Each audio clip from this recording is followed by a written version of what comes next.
ఇవాళ అస్సలు మంచి రోజు కాదంట. ఈరోజు భార్యాభర్తలు కలిస్తే Bin Laden, Saddam Hussein, Hitler ఇలాంటి పిల్లలు పుట్టి ప్రపంచాన్ని వేపుకు తింటారంట. అవునా?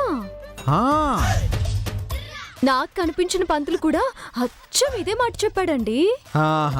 చూసావా, శాస్త్రం అబద్ధం చెప్పదు. అయినా మనకు పుట్టబోయే పిల్లలు స్వామి వివేకానంద, అల్లూరి సీతారామరాజు, అబ్దుల్ కలాం లాంటి గొప్ప వాళ్ళు కావాలి, కానీ ప్రపంచాన్ని నాశనం చేసే దుర్మార్గులు కాకూడదు.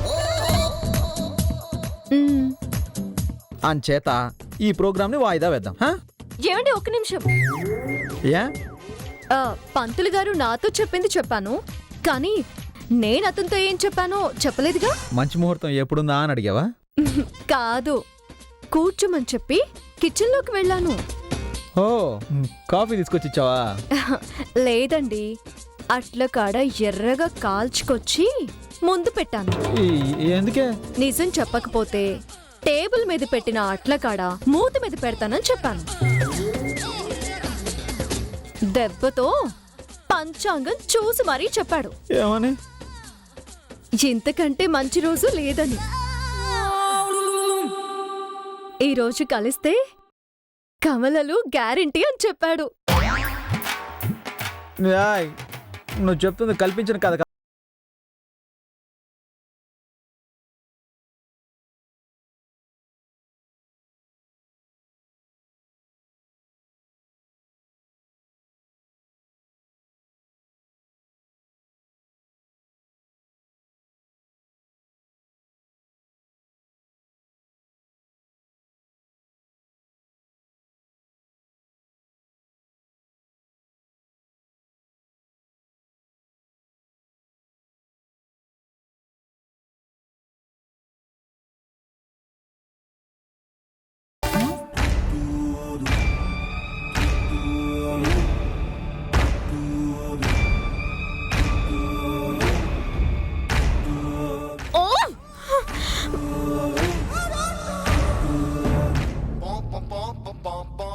ఏంటిది ఇలా శివాలెత్తేస్తోంది?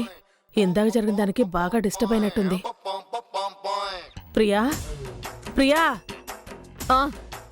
ఏంటి అంత చిరాగ్గా ఉన్నావు? చిరాగ్ కాదు, కోపం, బాధలో ఉన్నా, ఫ్రస్ట్రేషన్ లో ఉన్నా.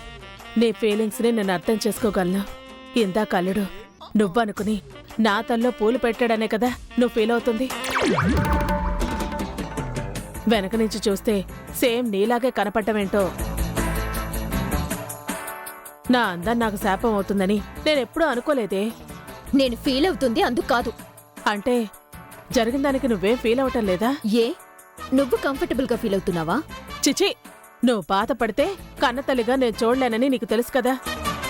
నీ బాధకి కారణమేంటో నాతో చెప్పు, నేను మ్యాటర్ సెటిల్ చేస్తాను కదా.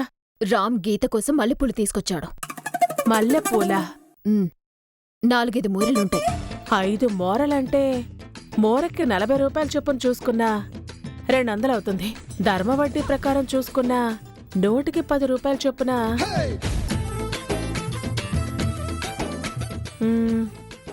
నెలకి 20 రూపాయలు. ఆ లెక్కన సంవత్సరానికి ఏం చేస్తున్నావే? వడ్డీ లెక్కేస్తున్నాను. గీతకు మల్లెపూలు పట్టుకొచ్చాడని వాళ్ళ మధ్య ఏం జరుగుతుందోనని నేను టెన్షన్ పడుతుంటే వడ్డీ లెక్కలేస్తున్నావే? నా వృత్తే అదే. అయినా వాళ్ళిద్దరూ భార్యాభర్తలు, పూలు తెచ్చుకుంటారు, హల్వా ముక్కలు ఒకళ్ళొకళ్ళు తినిపించుకుంటారు. మధ్యలో నీకు పోయేదేంటే? నాకాక ఇంకెవరికి? అసలే ఆంటీ ఊళ్ళో లేదు. ఆ గీత అసలే మాయలాడి తన మాటలతో రామ్ని లొంగ తీసుకుంటే, కాపురం జరిగిపోతే, అది తల్లైపోతే దానికి కడుపొస్తుందంటే నువ్వు నెప్పులు పడతావేంటే?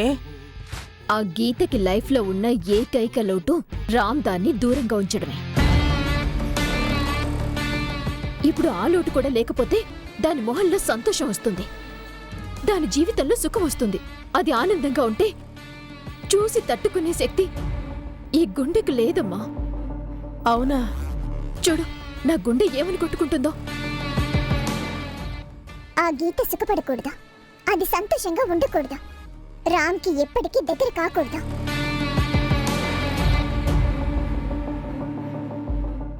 ఏమంటుంది? ఆ గీత సుఖపడకూడదు అని చెప్తోంది. మరదే నీ చిట్టి తల్లి బాధని అర్థం చేసుకోవా అమ్మా? నా చిట్టి గుండె కోరిక తీర్చువా అమ్మా? వాళ్ళిద్దరూ కలవకూడదనుకుంటే వెళ్ళి ఆపితే పోయే. ఏం చేయమంటావే? వెళ్ళి వాళ్ళిద్దరి మధ్యలో పడుకోమంటావా? నువ్వెందుకే, నేను వెళ్ళి పడుకుంటాను. అమ్మా, చిచి, నేను వెళ్ళి వాళ్ళింట్లో పడుకుంటాను అంటున్నాను. అర్థం కాలేదే. నీకు నాకు గొడవైంది. ఎప్పుడైంది? మన మధ్యలో గొడవ జరగలేదన్న విషయం నీకు తెలుసు, నాకు తెలుసు. వాళ్ళకి తెలియదు కదా. నీకు నాకు గొడవైందని, నువ్వు నన్ను నానా మాటలు అన్నావని, అందుకే అలుగొచ్చేశానని చెప్పి వెళ్ళి వాళ్ళింట్లో దుకాణం పెట్టేస్తాను. గీత పక్కనే పడుకుంటాను. నువ్వు సూపర్ అమ్మా, బయలుదేరు. వెళ్ళొచ్చు, కాకపోతే ఏడుపు రావట్లేదే. అంతే కదా, నేను రప్పిస్తా. ఎలా? ఏమనుకోకే.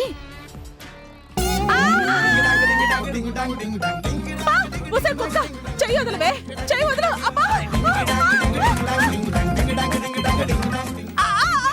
వదలవే కుక్క, వదలు.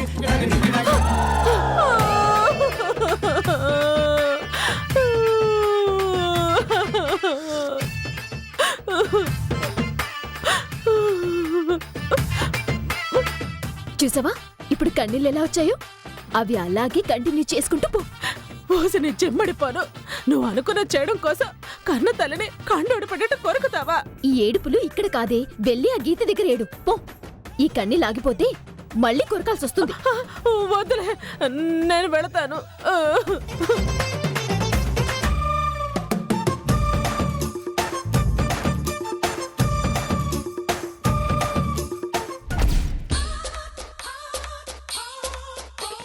ఏంట్రా ఆలోచిస్తున్నావు? నువ్వు ఇంకా ఏ హోపు పెట్టుకోనక్కర్లేదు. ఈ రాత్రితో నీ బతుకు బుగ్గైనట్టే.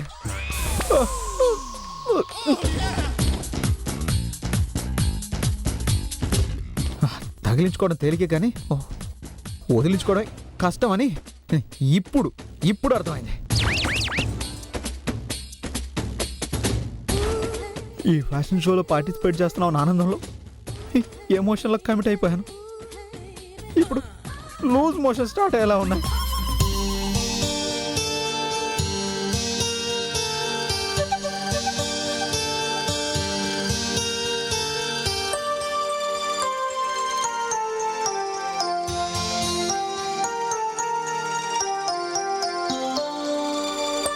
Enter the dragon.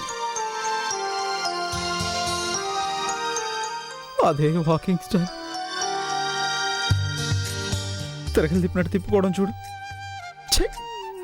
బతుకు తగలయ్యా.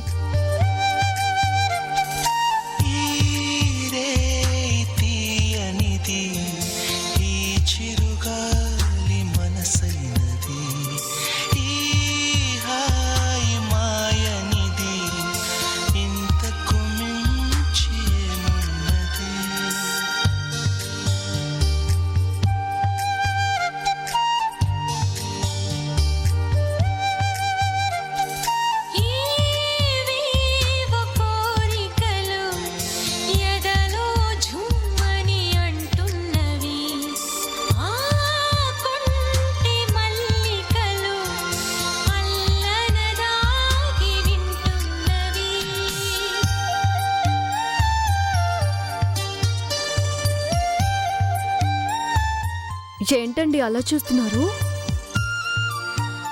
నాకు ఈ రేయి తీయనిది అనే పాట వినిపిస్తోంది. మరి మీకు? జన్మమెత్తి తిరా అనుభవించి తిరా బ్రతుకు సమరంలో మునిగిపోయి తిరా. అది సాంగ్.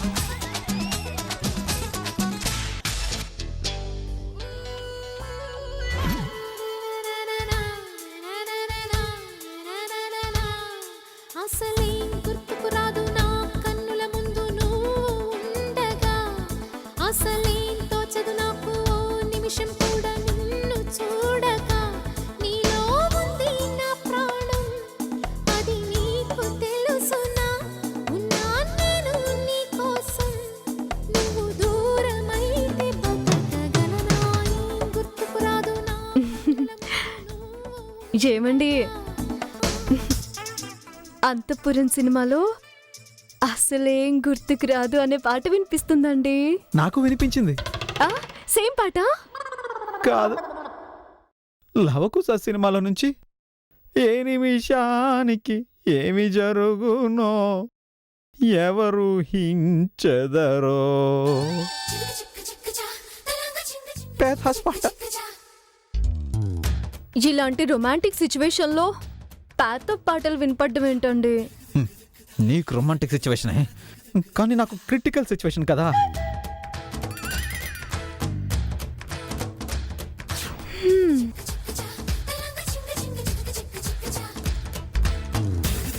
ఏంటి నిలబడే ఉన్నారు? కూర్చోండి. ఎందుకు? నాకు ఇక్కడ కంఫర్ట్గా ఉంది. అబ్బా కూర్చోమంటూ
పాలు తీసుకోండి.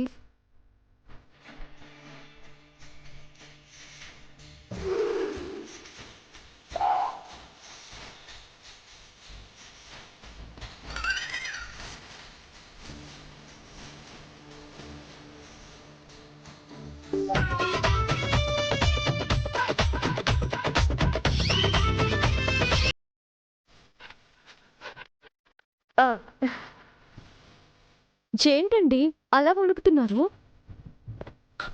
తాడ్చీలని సినిమాల్లో చూస్తూనే వణికేవాడిని, అలాంటిది దగ్గరగా చూస్తే వణుకు రాదా? తాగండి.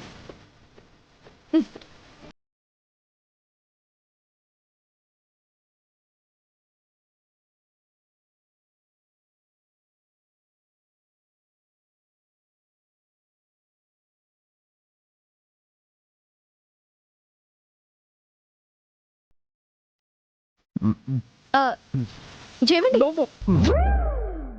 మొత్తం తాగేస్తారా ఏంటి? ఇటివ్వండి. సగం మీరు సగం నేను. మీలో సగం నేనే కదా.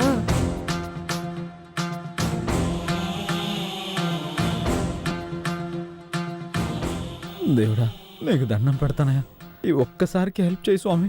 అప్పుడు ద్రౌపది హెల్ప్ అని పిలిస్తే చీరలు అవి పట్టుకొచ్చావంట. నాకు చీరలు ప్యాంట్లు ఏమొద్దు, ఏదో ఒకటి చేసి నన్ను ఈ గదిలో నుంచి పడేసి పుణ్యం కట్టుకోవయా.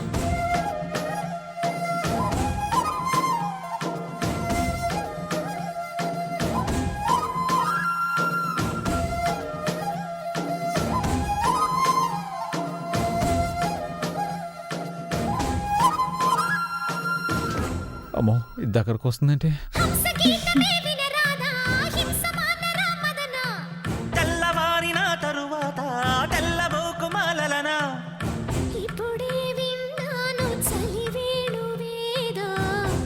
ఎవరి కరాదులేవమ్మా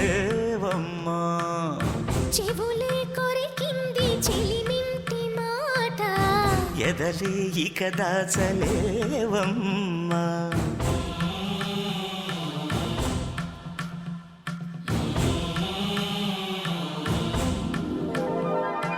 పూలగాలికి పులకరం గాలి ఊసుకే కలవరం కంటి చూపులు కనికరం కన్నె వయసుకి తొలివరం మొదలాయ భీమ ప్లాసు రాగసుధా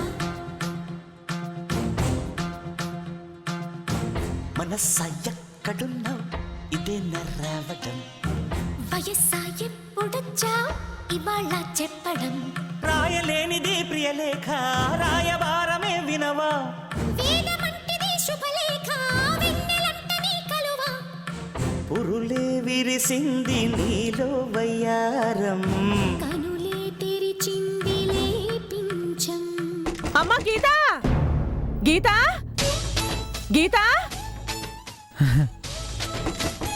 ఈ టైంలో ఎవరండి తలుపు కొడుతున్నారు? నన్ను కాపాడడానికి వచ్చిన దేవుడు అనుకుంటా.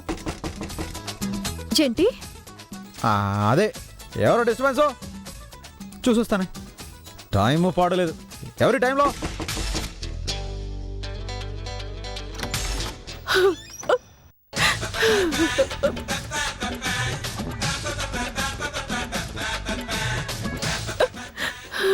చిన్నతయ్య మీరా? పిన్ని మీరా? రాంగ్ టైంలో వచ్చానా? ఆహా కరెక్ట్ టైంకే వచ్చారు. పిన్ని ఏంటి ఈ టైంలో వచ్చావు? ఏమైందత్తయ్య ఏడుస్తున్నారు? ఏడవక ఏం చేయమంటావు బాబు? కన్న కూతుర్ని చూసి 2 రోజులుండి పోదామని వస్తే మా ప్రియ నోటికొచ్చినట్టు మాట్లాడి నన్ను అవమానించింది. నిన్ను మాటలందా? దేనికి పిన్ని? ఏం చేసావు? నేనేం చేయలేదమ్మా, అంతా మా అల్లుడే చేశాడు. శివగడా ఆ ఆవిడ ఏం చేయడు, ఈవినేం చేశాడబ్బా? అసలు ఏం జరిగిందో చెప్పు పిన్ని. లిప్స్టిక్ వేసుకుందామని హాల్లో అద్దం కనపడక ప్రియ బెడ్రూమ్లోకి వెళ్ళి రెడీ అవుతున్నానమ్మా. ఇప్పుడు ఇంకా ఏం బుడుద్దాం లిప్స్టిక్ వేసుకోవడం? ఇంతలో మా అల్లుడొచ్చి ప్రియ అనుకుని నన్ను పట్టుకుని నా తల్లో మల్లెపూలు పెట్టాడు.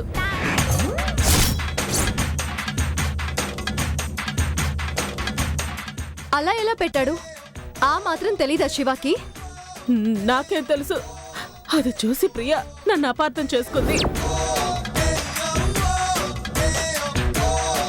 అందుకే ప్రియాతో మాటలు పడలేక ఇక్కడ పడుకుందామని వచ్చేసాను. దేవుడా నువ్వు నిజంగా ఉన్నావు. ఈ శోభనం గండం తప్పించడానికి మా చిన్నత్తయ్యని పంపించావు. నువ్వు చేయాల్సిన హెల్ప్ నువ్వు చేసావు. ఇప్పుడు నేను చేయాల్సిన పెర్ఫార్మెన్స్ నేను చేస్తాను.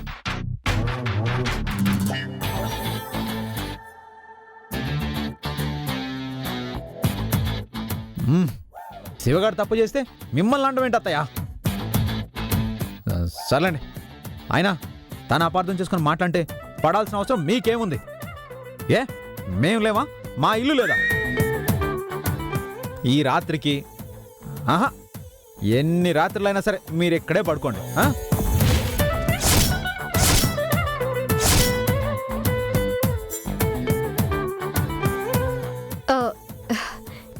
ఇక్కడ పడుకోవడం ఏంటండి? అక్కడ ప్రియా తిడుతుందని చెప్తున్నారు కదా. అయినా ఆవిడకి ఇక్కడ మనం తప్ప ఎవరున్నారని. నేను ప్రియతో మాట్లాడతాను. రా పిన్ని. ప్రియ దగ్గరకా? నేను రాను. నేను ఇక్కడే పడుకుంటాను. అది కాదు పిన్ని, నేను చెప్తాను. ఏంటికి నువ్వు బాధలో ఉన్న ఆడదాన్ని అర్ధరాత్రి ఇంటికొచ్చిన అత్తయ్యని అలా ఎలా పంపించేస్తావు? అత్తయ్య మీకేం భయం లేదు. మీరు ధైర్యంగా గీత పాటు ఇక్కడే పడుకోండి. ఈ కుర్రాడేంటి నాకంటే ఓవర్ యాక్షన్ చేస్తున్నాడు? నాతో పాటు ఎందుకండి? వేరే రూమ్ ఉంది కదా. ఇంటికొచ్చిన అతిథిని అనాథలా ఒంటరిగా ఎలా వదిలేస్తాం?